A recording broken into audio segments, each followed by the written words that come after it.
Hi, good morning. അപ്പോൾ നമ്മുടെ ഇന്നത്തെ റെസിപ്പി നിങ്ങൾക്ക് എല്ലാവർക്കും എളുപ്പത്തിൽ ഉണ്ടാക്കാൻ പറ്റുന്ന ഒരു മധുരമാണ് നമ്മുടെ റാഗി ഹൽവ. റാഗി ഹൽവ എന്ന് പറയുമ്പോൾ എല്ലാവരും കുറേ സമയം എടുക്കും എന്നൊന്നും വിചാരിക്കേണ്ട. വളരെ എളുപ്പത്തിൽ ഉണ്ടാക്കാം. നല്ല സോഫ്റ്റ് ആണ് കേട്ടോ. അതുണ്ടോ, വളരെ സോഫ്റ്റ് ആയിട്ട് അതുപോലെ തന്നെ വളരെ ടേസ്റ്റി ആയിട്ടുള്ളൊരു ഹൽവയാണ്. നിങ്ങൾ ഉണ്ടാക്കി നോക്കിയിട്ടില്ലെങ്കിൽ ഉറപ്പായിട്ടും ട്രൈ ചെയ്ത് നോക്കിക്കോളൂ. ഹെൽത്തിയുമാണ്. നമ്മളധികം ഹെൽത്തിന് നല്ലതല്ലാതെ ഇൻഗ്രീഡിയൻസ് ഒന്നും അതിങ്ങനെ ചേർക്കുന്നില്ല. നമ്മുടെ ശർക്കരപ്പാനിയുടെ കളറാണ് ഇത്, അല്ലാതെ ഫുഡ് കളർ ഒന്നും ചേർത്തിട്ടല്ല ഈ ഒരു ഹൽവ തയ്യാറാക്കുന്നത്. അപ്പോൾ എങ്ങനെയാണ് നമുക്ക് നമ്മുടെ റാഗി ഹൽവ തയ്യാറാക്കുന്നതെന്ന് നോക്കാം. നമുക്ക് നമ്മുടെ ഇൻഗ്രീഡിയൻസ് നോക്കാം. നമ്മളിപ്പോൾ 1/4 കിലോ ശർക്കര എടുത്തിട്ടുണ്ട്. അതിലേക്കായിട്ട് നമുക്കൊരു 4.5 ടേബിൾ സ്പൂൺ അല്ലെങ്കിൽ 5 ടേബിൾ സ്പൂൺ നെയ്യ് ചേർക്കാം. പിന്നെ നെയ്യ് കൂടുതൽ വേണമെന്നുണ്ടെങ്കിൽ നിങ്ങൾക്ക് കൂടുതൽ ചേർക്കാം. ഞാനൊരു സാധാരണ ഹൽവയുടെ അളവ് പറയുന്നേ ഉള്ളൂ. പിന്നെ 1 കപ്പ് റാഗിപ്പൊടി എടുത്തിട്ടുണ്ട്. റാഗിപ്പൊടി എടുക്കുകയാണ് എപ്പോഴും നല്ലത്. മൈദപ്പൊടിയിലും ചെയ്യാം. മൈദപ്പൊടിയിൽ ചെയ്യുമ്പോൾ വെള്ളത്തിന്റെ അളവിലൊക്കെ ചെറിയ വ്യത്യാസം വരും. അതുപോലെ തന്നെ ഹെൽത്തി ആയിട്ടുള്ളത് റാഗിപ്പൊടിയുടെ ഹൽവയാണ്. അപ്പോൾ നമ്മൾ 1 കപ്പ് റാഗിപ്പൊടി എടുത്തിട്ട് നന്നായിട്ടൊന്ന് അരിച്ചെടുത്തിട്ടുണ്ട്. റാഗിപ്പൊടിയിലുള്ള തവിടൊന്ന് മാറി കിട്ടാനാണ് നമ്മൾ അരിച്ചെടുത്തിട്ടുള്ളത്. പിന്നെ എടുത്തിരിക്കുന്നത് ക്യാഷ്നട്ടാണ്. അതിന് പ്രത്യേകിച്ച് അളവൊന്നുമില്ല. നമുക്ക് ഇഷ്ടമുള്ള ക്യാഷ്നട്ട് ഉപയോഗിക്കാം. ക്യാഷ്നട്ട് വളരെ കുറച്ചേ ഉള്ളൂ എന്നുണ്ടെങ്കിൽ മേളിൽ ഗാർണിഷ് ചെയ്യാൻ വേണ്ടി മാത്രം ഉപയോഗിക്കാം. ഇല്ലെന്നുണ്ടെങ്കിൽ നമുക്ക് ഇടയ്ക്ക് ഇതുപോലെ കടിക്കാൻ കിട്ടുന്ന രീതിയിൽ ഒന്ന് ഇട്ട് കൊടുക്കാനും കൂടെ ഉപയോഗിക്കാം. അപ്പോൾ ആദ്യം നമുക്ക് ഈ ശർക്കര ഒന്ന് ചെറുതായിട്ട് ഒന്ന് ചീവി എടുത്തിട്ട് മെൽറ്റ് ചെയ്തെടുക്കാം. 1.5 കപ്പ് വെള്ളത്തിലാണ് നമ്മൾ 1/4 കിലോ ശർക്കര മെൽറ്റ് ചെയ്തെടുക്കാൻ പോകുന്നത്. അതൊന്ന് ചൂട് കുറഞ്ഞു വരുമ്പോൾ വേണം നമ്മൾ ബാക്കിയുള്ള കാര്യങ്ങൾ ചെയ്യാൻ. അപ്പോൾ ഞാൻ ആദ്യം ശർക്കര മെൽറ്റ് ചെയ്തെടുത്തിട്ടുണ്ട്. അത് കഴിഞ്ഞിട്ട് നമ്മൾ ചെയ്യേണ്ട കാര്യം എന്താണെന്ന് വെച്ചാൽ ഈ റാഗിപ്പൊടി ഡയറക്റ്റ് ശർക്കരപ്പാനിയിലേക്ക് ചേർത്തിട്ടുണ്ടെങ്കിൽ അത് കട്ടിയായി പോവും, കട്ടി കിട്ടും. അപ്പോൾ റാഗി കുറുക്കൊക്കെ ഉണ്ടാക്കുന്ന എല്ലാവർക്കും അറിയാൻ പറ്റും. റാഗിപ്പൊടി ചൂടുവെള്ളത്തിൽ മിക്സ് ചെയ്തിട്ടുണ്ടെങ്കിൽ കട്ടിയാവും. കട്ട ഇങ്ങനെ അവിടെ ഇവിടെയൊക്കെ ആയിട്ട് കിടക്കും എന്നുള്ളത്. അതിന് പകരം നമ്മൾ എന്താ ചെയ്യാന്ന് വെച്ചിട്ടുണ്ടെങ്കിൽ ഒരു 1.5 കപ്പ് വെള്ളത്തിലേക്ക്, ഞാനിത് റാഗി അരിച്ചെടുത്ത പാത്രമാണ്, അതുകൊണ്ടാണ് ഇങ്ങനെ ഒരു കളറ്. ഈ 1.5 കപ്പ് വെള്ളത്തിലേക്ക് നമ്മൾ എടുത്തു വെച്ചിരിക്കുന്ന അരിച്ച റാഗിപ്പൊടി ചേർത്തിട്ട് ഒരു ഫോർക്ക് ഉപയോഗിച്ച് നന്നായിട്ടൊന്ന് മിക്സ് ചെയ്തെടുക്കാം. അപ്പോൾ റാഗിയിലുള്ള കട്ടകളൊക്കെ ഒന്ന് ഉടഞ്ഞു കിട്ടും, നന്നായിട്ട് മിക്സ് ആയും കിട്ടും. അതിനുശേഷം നമ്മൾ ശർക്കരപ്പാനി ചേർത്ത് മിക്സ് ചെയ്യണം. അപ്പോഴാണ് കറക്റ്റായിട്ട് നമ്മുടെ റാഗിപ്പൊടി മിക്സ് ആയി കിട്ടുക. വെള്ളത്തിൽ ചേർത്തിട്ട് വേണം എപ്പോഴും റാഗിപ്പൊടി ആണെങ്കിലും മിക്സ് ചെയ്തെടുക്കാൻ. മൈദപ്പൊടി ആണെങ്കിലും വെള്ളം ചേർത്ത് തന്നെ മിക്സ് ചെയ്തെടുക്കണം. അരിപ്പൊടി ആണെങ്കിൽ നമ്മളിപ്പോൾ ഡയറക്റ്റ് ശർക്കരപ്പാനിയിൽ ആഡ് ചെയ്യാം, അല്ലെങ്കിൽ അരി അരച്ചിട്ട് ചെയ്യാം ഹൽവ. അതൊക്കെ നമ്മൾ നേരത്തെ ചെയ്തിട്ടുണ്ട്. ഇത് കണ്ടോ, വേഗം തന്നെ കട്ടയില്ലാതെ റാഗിപ്പൊടി മിക്സ് ആയിട്ടുണ്ട്. ഇനി ഇതിലേക്ക് നമ്മൾ എടുത്തു വെച്ചിരിക്കുന്ന ശർക്കരപ്പാനി ചേർത്ത് കൊടുക്കാം. ഇളം ചൂട് കുഴപ്പമില്ല, നല്ല തിളച്ച ചൂടോടെ ഒഴിക്കരുത്. നല്ല ഡാർക്ക് കളർ ശർക്കരയാണ് നമുക്ക് കിട്ടുന്നതെങ്കിൽ കൂടുതൽ നന്നായിരിക്കും കേട്ടോ, നല്ല ഹൽവയുടെ കളറ്. ഇപ്പോൾ ശർക്കരയിലുള്ള ആ തരികളൊക്കെ മാറ്റി നമ്മൾ അരിച്ചെടുത്തിട്ടുണ്ട്. ഇനി ഇതൊന്ന് മിക്സ് ചെയ്യാം. ഇനി നമുക്ക് ഇത് മാറ്റി വെക്കാം. നമുക്ക് നെയ്യിൽ കാഷ്നട്ട് ഒന്ന് റോസ്റ്റ് ചെയ്തെടുക്കണം. അതിനുശേഷം വേണം ബാക്കിയുള്ള കാര്യങ്ങൾ ചെയ്യാനായിട്ട്. നമ്മൾ ഒരു പാനിൽ തന്നെ കുക്കിംഗ് മാക്സിമം ചെയ്യാൻ വേണ്ടിയിട്ടാണ് ഇതുപോലെയുള്ള കാര്യങ്ങളെല്ലാം ആദ്യം ചെയ്തു വെക്കുന്നത്. ഇപ്പോൾ നമ്മളൊരു പാനിലേക്ക് കുറച്ച് നെയ്യ് ചേർത്തിട്ടുണ്ട്. ഏകദേശം ഒരു ടീസ്പൂൺ നെയ്യാണ് ചേർത്തിട്ടുള്ളത്. ഇതിലേക്ക് നമുക്ക് ഗാർണിഷ് ചെയ്യാനുള്ള കാഷ്നട്ട് ഉണ്ടല്ലോ, അതിട്ടിട്ടൊന്ന് റോസ്റ്റ് ചെയ്തെടുക്കാം. എന്താണെന്ന് വെച്ചാൽ ഇത് നമ്മൾ സെറ്റ് ചെയ്യുന്നത് ഏത് ബൗളിലാണോ ആ ബൗളിൽ അടിഭാഗത്ത്, ഞാനിപ്പോൾ ഈ ബൗളിലാണ് സെറ്റ് ചെയ്യാൻ പോകുന്നത്, ഇതിൻ്റെ അടിഭാഗത്ത് വെച്ച് കൊടുക്കാൻ വേണ്ടിയിട്ടാണ് ഈ കാഷ്നട്ട് നമ്മൾ റോസ്റ്റ് ചെയ്തെടുക്കുന്നത്. അപ്പോൾ അതിൽ ആദ്യം ഒന്ന് നെയ്യ് തടവി വെക്കണം കേട്ടോ. ഈ ഒരു ബൗളിൽ നമ്മൾ ഏത് ബൗളിലാണ് സെറ്റ് ചെയ്യുന്നതെങ്കിലും ആ ബൗളിൽ നെയ്യ് തടവി വെക്കണം കുറച്ച്.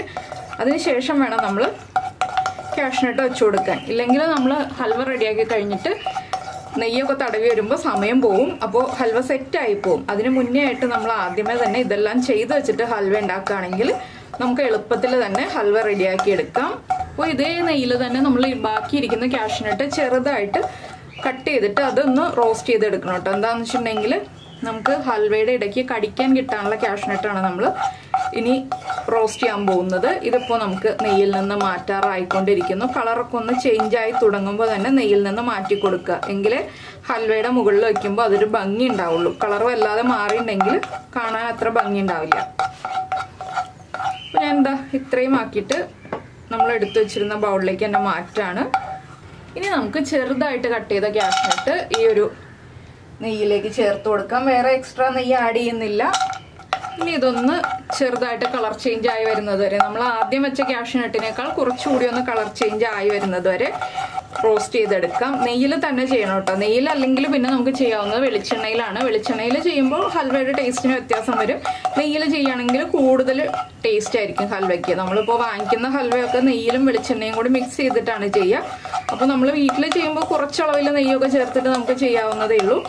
ഇനി നമുക്ക് ഫ്ലെയിം കുറച്ച് വെക്കണം. എന്താണെന്ന് വെച്ചിട്ടുണ്ടെങ്കിൽ നമ്മുടെ കാഷ്യൂനട്ടിൻ്റെ കളറൊക്കെ ഒന്ന് മാറി വന്നു. ചെറുതായിട്ട് കാഷ്യൂനട്ടിൻ്റെ കളർ മാറിയിട്ടുണ്ട്. ഇതിലേക്ക് ഞാനിനി നമ്മൾ ആദ്യം മിക്സ് ചെയ്ത് വെച്ച നമ്മുടെ റാഗി ശർക്കരപ്പാനി മിക്സ് ഉണ്ടല്ലോ, അത് ഒഴിച്ചു കൊടുക്കാൻ പോവാണ്. അതൊന്ന് ഇളക്കിയിട്ട് ഒഴിച്ചു കൊടുക്കുക കേട്ടോ. നന്നായിട്ട് ഇളക്കിയിട്ട് ഒഴിച്ചു കൊടുക്കുക.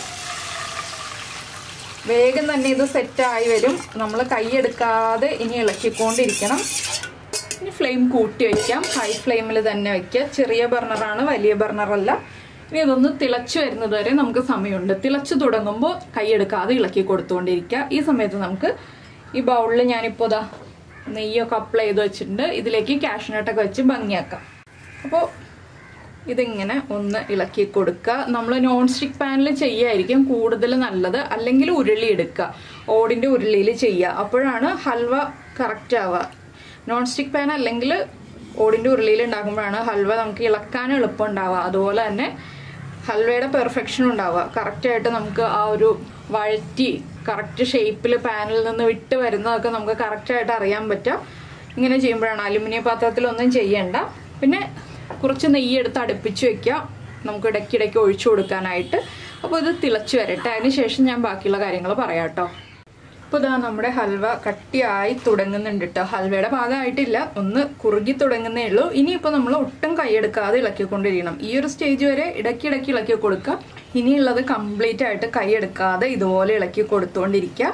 പിന്നെ ഞാൻ പറയാതിരുന്ന ഒരു കാര്യവും കൂടി ഉണ്ട് കേട്ടോ. ഹൽവയിൽ എല്ലാവർക്കും അറിയാവുന്നതാണ് ഏലക്കപ്പൊടി ചേർക്കണം എന്നുള്ളത്. അതിപ്പോഴല്ല, നമ്മൾ ഹൽവയുടെ പാകം ആയി തുടങ്ങുന്നതിന് മുന്നേ ആയിട്ടാണ് ചേർത്ത് കൊടുക്കുന്നത്. കറക്റ്റ് പാകമാവുന്നതിന് തൊട്ട് മുന്നേ ആയിട്ട് ഏലക്കപ്പൊടിയും കൂടി ചേർത്ത് കൊടുക്കണം. അപ്പോൾ നമ്മൾ നല്ല ഡാർക്ക് കളർ ശർക്കര എടുക്കുകയാണെങ്കിൽ ഇതുപോലെ ഡാർക്ക് കളറിലെ ഹൽവ കിട്ടും. ലൈറ്റ് കളറിലെ ശർക്കര ഹൽവ ഉണ്ടാക്കാനും അതുപോലെ തന്നെ പായസം ഉണ്ടാക്കാനും ഒക്കെ എടുക്കാതിരിക്കുകയാണ് നല്ലത്. ഉണ്ണിയപ്പം ഉണ്ടാക്കാനാണെങ്കിലും എന്ത് പലഹാരം ഉണ്ടാക്കാനാണെങ്കിലും നമുക്ക് ഡാർക്ക് കളർ ശർക്കരയാണ് എപ്പോഴും നല്ലത്. നിങ്ങൾ കടയിൽ നിന്ന് ശർക്കര വാങ്ങിക്കുമ്പോൾ എപ്പോഴും ഡാർക്ക് കളറിലെ ശർക്കര ചോദിച്ച് വാങ്ങിക്കൂ കേട്ടോ. അതാണ് നമ്മുടെ പലഹാരങ്ങൾക്കൊക്കെ കൂടുതൽ ഭംഗി കൊടുക്കുന്നത്. അപ്പോൾ ഈ ഒരു സമയത്ത് തന്നെ നമ്മുടെ റാഗി കുക്കായി വരികയും ചെയ്തോളും. ഈ ഒരു ചൂടിൽ കുക്കാവുകയും ചെയ്തോളും. റാഗിയുടെ ആ റോ ടേസ്റ്റൊക്കെ മാറി വരികയും ചെയ്തോളും. അതുപോലെ തന്നെ ഹൽവയും ആയിക്കൊണ്ടിരുന്നോളും. ഇനി നമുക്ക് ഫ്ലെയിം ഒന്ന് കുറച്ചിട്ട് ഒരു ടേബിൾ സ്പൂൺ നെയ്യ് ചേർത്ത് കൊടുക്കാം. ഞാനിപ്പോൾ ചെറിയ സ്പൂണാണ് എടുത്തിട്ടുള്ളത്, അതുകൊണ്ട് കുറച്ചുകൂടി നെയ്യ് ചേർക്കുന്നുണ്ട്. അപ്പോഴേ ഒരു ടേബിൾ സ്പൂൺ കണക്കാവുള്ളൂ. അപ്പോൾ നമുക്കിനി ഇതൊന്ന് ഇളക്കി വീണ്ടും മിക്സ് ചെയ്യുക. ഈ നെയ്യൊക്കെ നമ്മുടെ ഹൽവ അബ്സോർബ് ചെയ്തെടുക്കണം നന്നായിട്ട്. അതിന് ശേഷം വേണം വീണ്ടും നെയ്യ് ചേർത്ത് കൊടുക്കാനായിട്ട്. നെയ്യ് ചേർക്കുമ്പോൾ ഒന്ന് ലൂസായി വരും, അത് കഴിഞ്ഞ് വീണ്ടും തിക്കായി വരും കേട്ടോ. അപ്പോൾ ഇതിന് മുന്നേ ഉള്ള ഹൽവ റെസിപ്പിയൊക്കെ കണ്ടിട്ടുള്ളവർക്ക് എല്ലാവർക്കും അറിയാം. ഇതുപോലെ ഇങ്ങനെ ഇളക്കിക്കൊണ്ടിരിക്കുക എന്നുള്ളതാണ് ഹൽവയിലുള്ള മെയിൻ പരിപാടി എന്നുള്ളത്. പിന്നെ നിങ്ങൾക്ക് ആൽമണ്ട്സ് ഒക്കെ ചേർക്കണമെന്നുണ്ടെങ്കിൽ ഹൽവയിൽ ആൽമണ്ട്സ് ഒക്കെ ചേർക്കാം. പക്ഷേ പൊതുവേ ട്രഡീഷണൽ ആയിട്ട് നമ്മൾ ഹൽവ ഉണ്ടാക്കുമ്പോൾ കാഷ്യൂനട്ട്സ് മാത്രമേ ചേർത്തിട്ട് ഉണ്ടാക്കാറുള്ളൂ. ഈ ഒരു ഹൽവ ഫ്രിഡ്ജിലൊന്നും വെക്കേണ്ട ആവശ്യമില്ല. 1-2 മാസത്തേക്ക് നമുക്ക് പുറത്ത് വെച്ചിട്ട് തന്നെ യൂസ് ചെയ്യാം. എയർ ടൈറ്റ് ആയിട്ടുള്ള ഒരു ബോക്സിൽ എടുത്ത് വയ്ക്കുക, കട്ട് ചെയ്ത് ചെറിയ പീസുകളാക്കിയിട്ട്. പക്ഷേ ഇത് കുറേ കാലത്തേക്കൊന്നും ഇരിക്കാനൊന്നുള്ള ക്വാണ്ടിറ്റി അല്ല, നമ്മൾ ചെറിയൊരു ക്വാണ്ടിറ്റി അല്ലേ ഉണ്ടാക്കുന്നുള്ളൂ. അപ്പോൾ നിങ്ങൾ കൂടുതൽ ക്വാണ്ടിറ്റി ഉണ്ടാക്കുകയാണെങ്കിൽ മാത്രം എടുത്ത് സൂക്ഷിച്ച് വെക്കുന്നതിനെക്കുറിച്ച് ചിന്തിക്കുക. ഇതൊക്കെ ഒരു 2-3 ദിവസത്തേക്ക് എന്ന് പറഞ്ഞിട്ടുള്ള ആ ഒരു ക്വാണ്ടിറ്റിയൊക്കെ ഉള്ളൂ. അപ്പോൾ നമ്മുടെ നെയ്യൊക്കെ ഹൽവയിലേക്ക് അബ്സോർബ് ആയി തുടങ്ങി. ഇനി നമ്മൾ ഫ്ലെയിം കൂട്ടി വയ്ക്കുകയാണ്. വീണ്ടും കൈയെടുക്കാതെ ഇതുപോലെ ഇളക്കി കൊടുക്കുക. നെയ്യ് ചേർക്കുമ്പോൾ മാത്രം നമ്മളൊന്ന് കൈയെടുത്ത് നെയ്യ് ചേർത്ത് കൊടുക്കുക. അപ്പോൾ നിങ്ങൾക്ക് സ്പൂണിൽ കോരി കഴിക്കുന്ന പാകത്തിൽ മതി ഹൽവ എന്നുണ്ടെങ്കിൽ ഇതുപോലെ മുറിഞ്ഞ് വീഴുന്ന പാകമുണ്ടല്ലോ, ഇത് കണ്ടോ, ഇതുപോലെ മുറിഞ്ഞ് വീഴുന്ന പാകത്തിൽ ഫ്ലെയിം ഓഫ് ചെയ്യാം. പക്ഷെ കൂടുതൽ പേർക്കും ഹൽവ കട്ട് ചെയ്ത് കഴിക്കുന്നതാണ് ഇഷ്ടം. അപ്പോൾ കട്ട് ചെയ്ത് കഴിക്കാനാണെങ്കിൽ ഇനിയും കുറച്ച് സമയം കൂടി എടുക്കും. അപ്പോൾ ഞാനിനി ഏലക്കപ്പൊടി ചേർക്കാൻ പോവാണ്. ഞാനിവിടെ ഏലക്കയും പഞ്ചസാരയും ചേർത്ത് പൊടിച്ചു വെച്ചിരിക്കുന്നതാണ്. അതുകൊണ്ട് നമുക്ക് അങ്ങോട്ട് ചേർത്ത് കൊടുത്താൽ മതി. 1 ടീസ്പൂൺ ഏലക്കപ്പൊടി വേണ്ട എന്നുണ്ടെങ്കിൽ 1/2 ടീസ്പൂൺ ചേർത്താലും മതി. നിങ്ങൾക്ക് ഏലക്കയുടെ ഫ്ലേവർ അത്ര താല്പര്യമില്ല എന്നുണ്ടെങ്കിൽ 1/2 ടീസ്പൂൺ ചേർത്താലും മതി. ഏലക്കപ്പൊടി ചേർക്കുമ്പോഴും ഫ്ലെയിം കുറച്ച് വയ്ക്കുക. ഇനിയിപ്പോൾ ഫ്ലെയിം കൂട്ടി വയ്ക്കുക. നമ്മൾ ഇളക്കാൻ തുടങ്ങുമ്പോൾ ഫ്ലെയിം കൂട്ടി വയ്ക്കുക. അപ്പോൾ ഇതാ നമ്മുടെ റാഗി ഹൽവ പാകമായി വന്നു കഴിഞ്ഞു. നമ്മൾ ഇതുപോലെ മാറ്റി കൊടുക്കുകയാണെങ്കിൽ ഇത് കണ്ടോ, ഇതുപോലെ ഷേപ്പായി വരുന്നതാണ് നമ്മുടെ ഹൽവയുടെ പാകം. നമ്മൾ ഏത് ഷേപ്പിലേക്ക് ആക്കി കൊടുക്കുന്നോ ആ ഷേപ്പിലേക്ക് ആയി വരണം. ഇത് ഇനി കുറച്ചുകൂടി ടൈറ്റ് ആവണം എന്നുണ്ടെങ്കിൽ കുറച്ചുകൂടി നെയ്യ് ചേർത്തിട്ട് വീണ്ടും നമുക്ക് ഇളക്കി കൊടുക്കാം. ഒരു അരമണിക്കൂർ കറക്റ്റായിട്ട് ഇളക്കി കൊടുത്തിട്ടുണ്ടെങ്കിൽ, ഞാനിപ്പോൾ ഇതൊരു 17-18 മിനിറ്റ് ആയിട്ടുള്ളൂ ഇളക്കി കൊടുക്കാൻ തുടങ്ങിയിട്ട്. ഇതിലും കൂടുതൽ സമയം നിങ്ങൾ ഇളക്കി കൊടുക്കുകയാണെന്നുണ്ടെങ്കിൽ കുറച്ചുകൂടി ടൈറ്റായിട്ട് വരും. അപ്പോൾ ആ ഒരു സോഫ്റ്റ്നെസ് കുറഞ്ഞു വരും ഹൽവയുടെ. നമ്മുടെ ഹൽവ സോഫ്റ്റ് ആയിട്ട് ഇരിക്കണം, അതുപോലെ തന്നെ കറക്റ്റ് സെറ്റായി കിട്ടണം. അതിനാണ് നമ്മൾ ഇത്രയും സമയം ഇളക്കി കൊടുത്തത്. അപ്പോൾ ഞാൻ 1 ടേബിൾ സ്പൂണും കൂടി നെയ്യ് ഒഴിച്ച് ചേർത്തായിരുന്നു കേട്ടോ ഇതിലേക്ക്. എന്താണെന്ന് വെച്ചാൽ നെയ്യ് കുറവായിട്ട് ആ ഒരു തിളക്കം കുറഞ്ഞ് വന്ന് ടൈറ്റായി വരുമ്പോൾ നമ്മൾ വീണ്ടും നെയ്യ് ചേർത്ത് കൊടുക്കണം. ഇപ്പോൾ ആകെ 4.5 ടേബിൾ സ്പൂൺ നെയ്യ് ഞാൻ ചേർത്ത് കൊടുത്തിട്ടുണ്ട്. ഇനി നെയ്യ് ചേർക്കുന്നില്ല. ഇനി നമുക്കിത് സെറ്റ് ചെയ്യാനുള്ള പാത്രത്തിലേക്ക് മാറ്റാം. അപ്പോൾ പാത്രമൊക്കെ സെറ്റ് ചെയ്ത് റെഡിയാക്കി വയ്ക്കുക. കാഷ്നട്ടൊക്കെ വെച്ച് ഡെക്കറേറ്റ് ചെയ്ത് വയ്ക്കുക. നമ്മൾ ചൂടോടുകൂടി തന്നെ നമ്മുടെ പാത്രത്തിലേക്ക് മാറ്റുക. ഫ്ലെയിം ഓഫ് ചെയ്യുക, ഉടനെ തന്നെ മാറ്റുക. അതാണ് നമ്മൾ ശ്രദ്ധിക്കേണ്ട കാര്യം. അത്രയും സമയം ഫ്ലെയിം ഓൺ ചെയ്ത് തന്നെ വയ്ക്കുക. ലോ ഫ്ലെയിമിൽ തന്നെ ഓൺ ചെയ്ത് വയ്ക്കുക. ലോ ഫ്ലെയിം എന്ന് വെച്ചിട്ടുണ്ടെങ്കിൽ ചെറിയ ബർണറിൽ ഹൈ ഫ്ലെയിമിലായിട്ട് വയ്ക്കുക. അപ്പോൾ ഞാൻ ഇനി ഇത് പാത്രത്തിലേക്ക് മാറ്റട്ടെ. അപ്പോൾ നമ്മൾ ഹൽവ സെറ്റ് ചെയ്യാനുള്ള പാത്രം എന്താ ഇതുപോലെ കാഷ്നട്ട് നമ്മൾ ആദ്യം റോസ്റ്റ് ചെയ്തെടുത്തില്ലേ, അത് വെച്ചിട്ടാണ് ഡെക്കറേറ്റ് ചെയ്ത് വെച്ചിരിക്കുന്നത്. ഇനി നമുക്ക് നമ്മുടെ ഹൽവ ഈ ഒരു പാത്രത്തിലേക്ക് ഒഴിച്ചു കൊടുക്കാം.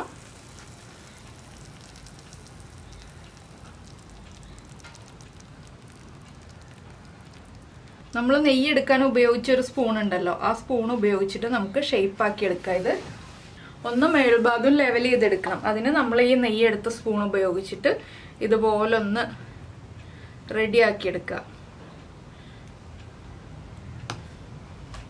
ഇല്ലെങ്കിൽ നമ്മുടെ കേക്ക് എടുക്കാൻ ഉപയോഗിക്കുന്ന നമ്മുടെ ഇതുണ്ടല്ലോ, എന്താ പറയുക, നമ്മുടെ കൊലശ്ശേരിയുടെ കറക്റ്റ് പേര് എനിക്കറിയില്ല കേട്ടോ, അതുകൊണ്ടാണ് ഞാൻ ഇപ്പോൾ കൊലശ്ശേരി എന്ന് പറഞ്ഞത്. ഇത് ഉപയോഗിച്ചിട്ട് ഈ സാധനമാണ് ഞാൻ കേക്ക് എടുക്കാൻ ഉപയോഗിച്ച കൊലശ്ശേരി എന്ന് ഉദ്ദേശിച്ചത്. അപ്പോൾ ഇതെടുത്തിട്ട് നമുക്ക് കുറച്ച് നെയ്യൊന്ന് തടവി കൊടുത്തിട്ട് ഇതുപോലെ ഒന്ന് ലെവലാക്കി എടുക്കാം. എല്ലാ ഭാഗവും ഒരുപോലെ ലെവലായിട്ട് കിട്ടണം, ഈവനായിട്ട് വരണം. ബാക്കി കുറച്ചൊക്കെ എക്സ്ട്രാ വരികയാണെങ്കിൽ നമ്മൾ ഗ്യാപ്പുള്ള ഭാഗത്തേക്ക് ഒന്ന് ഫില്ല് ചെയ്ത് കൊടുക്കണം. ഇതുണ്ടോ, ഇതിൻ്റെ ഇപ്പോൾ ഈ ഭാഗത്ത് കുറച്ച് ഗ്യാപ്പ് ഉണ്ട്. അപ്പോൾ ഞാൻ ആ ഭാഗത്തേക്ക് ഒന്ന് ഫില്ല് ചെയ്ത് കൊടുക്കുകയാണ്. ഇത് പിന്നെ അടിഭാഗമായിട്ടേ വരുള്ളൂ. അതുകൊണ്ട് നമ്മൾ പ്ലേറ്റിലൊക്കെ വയ്ക്കുമ്പോൾ ഒരു ഫിനിഷിങ് ഉണ്ടാവാൻ വേണ്ടിയാണ് നമ്മൾ ഇതുപോലെ ചെയ്ത് വെക്കുന്നത്. ഇനി ഇത് കംപ്ലീറ്റ് ചൂട് മാറിക്കഴിഞ്ഞിട്ട് നമുക്ക് നമ്മുടെ ഹൽവ കട്ട് ചെയ്തെടുക്കാം. ഇപ്പോൾ തന്നെ ഡീമോൾഡ് ചെയ്ത് ചൂടോടെ കഴിക്കാനൊന്നും നോക്കണ്ട. ചൂട് ഹൽവ കഴിക്കുമ്പോൾ പ്രത്യേക ഒരു ടേസ്റ്റ് ഒക്കെ ഉണ്ട്. പിന്നെ നമ്മുടെ പാനിലുള്ളതൊക്കെ വടിച്ചിട്ട് നമുക്ക് ചൂടോടെ കഴിക്കാം. ഇതിൽ നിന്ന് എടുത്ത് കഴിക്കേണ്ട ആരും.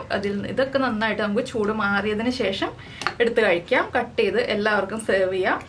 അപ്പോൾ നമ്മുടെ ഹൽവ നമ്മൾ സെറ്റ് ചെയ്ത് വെച്ച് കഴിഞ്ഞു. ഇനി ഇത് കംപ്ലീറ്റ് ചൂട് മാറട്ടെ. ഒരു 3-4 മണിക്കൂർ അല്ലെങ്കിൽ ഓവർനൈറ്റ് നമ്മൾ വയ്ക്കുകയാണെന്നുണ്ടെങ്കിൽ ഉറുമ്പൊക്കെ വരാതിരിക്കാനായിട്ട് കുറച്ച് വെള്ളം ഒരു പ്ലേറ്റിൽ എടുക്കുക, ആ വെള്ളത്തിലേക്ക് ഇറക്കി വെക്കുക. ചൂടോടെ അല്ല കേട്ടോ, ചൂട് മാറി കഴിഞ്ഞിട്ട് വെള്ളത്തിൽ ഇറക്കി വെച്ചിട്ടുണ്ടെങ്കിൽ ഉറുമ്പ് വരാതെ വേറെ പ്രാണികളൊന്നും കയറാതെ നമുക്ക് സൂക്ഷിച്ച് വെക്കാം. അല്ലെങ്കിൽ തന്നെ ഇതൊക്കെ ഉണ്ടാക്കി വെച്ച് കഴിഞ്ഞിട്ടുണ്ടെങ്കിൽ ഉടനെ തന്നെ തീർന്നു പോകുന്ന കാര്യമാണ്. സൂക്ഷിച്ച് വെക്കാനൊന്നും ഉണ്ടാവില്ല. എന്തായാലും ചൂട് മാറിയിട്ട് നമുക്ക് കട്ട് ചെയ്യാം. അപ്പോൾ കട്ട് ചെയ്യുന്ന സമയത്ത് നമുക്ക് ബാക്കിയുള്ള കാര്യങ്ങൾ കാണാം. ഇനിയിപ്പോൾ ഞാനിത് ചൂട് മാറാൻ വേണ്ടി വെക്കട്ടെ. ഞാനിപ്പോൾ വൈകിട്ടാണ് ഹൽവ ഉണ്ടാക്കുന്നത്. നാളെ രാവിലെ കട്ട് ചെയ്യുള്ളൂ. അപ്പോൾ കാണാം കേട്ടോ. ഇനി ഇപ്പോൾ നമ്മൾ നമ്മുടെ ഹൽവ സെറ്റ് ചെയ്യാൻ വെച്ചു. ഇത് അടുത്ത ദിവസം രാവിലെയാണ് കേട്ടോ. ഹൽവയൊക്കെ സെറ്റായിട്ടുണ്ട്. നമുക്കിനി ഇത് ഡീമോൾഡ് ചെയ്യാം. അപ്പോൾ നമ്മുടെ ബൗളിൽ നിന്ന് വിട്ട് വരാൻ എളുപ്പത്തിനായിട്ട് നമ്മൾ നെയ്യൊക്കെ തടവി കൊടുത്തിട്ടുണ്ട്. എങ്കിലും സൈഡൊന്ന് ഇതുപോലെ പതുക്കെ പ്രസ് ചെയ്ത് കൊടുക്കുക. ഇത് കണ്ടോ, ഇതുപോലെ ഒന്ന് പതുക്കെ പ്രസ് ചെയ്ത് കൊടുത്തിട്ടുണ്ടെങ്കിൽ നമുക്ക് വേഗം തന്നെ സൈഡിൽ നിന്നൊക്കെ വിട്ട് കിട്ടുന്നതായിരിക്കും. നിങ്ങൾ സ്പാറ്റിലോ നൈഫോ എന്തെങ്കിലും ഉപയോഗിച്ചിട്ട് ഇതുപോലെ ഒന്ന് ആക്കിയെടുക്കുക. അതിനുശേഷം നമുക്ക് ഒരു പ്ലേറ്റിലേക്ക് ഡീമോൾഡ് ചെയ്യാം. ഇതുപോലെ നമ്മുടെ പ്ലേറ്റ് വെച്ചതിന് ശേഷം തിരിച്ചു പിടിച്ചിട്ട് ഒന്ന് കമിഴ്ത്തിയെടുക്കുക.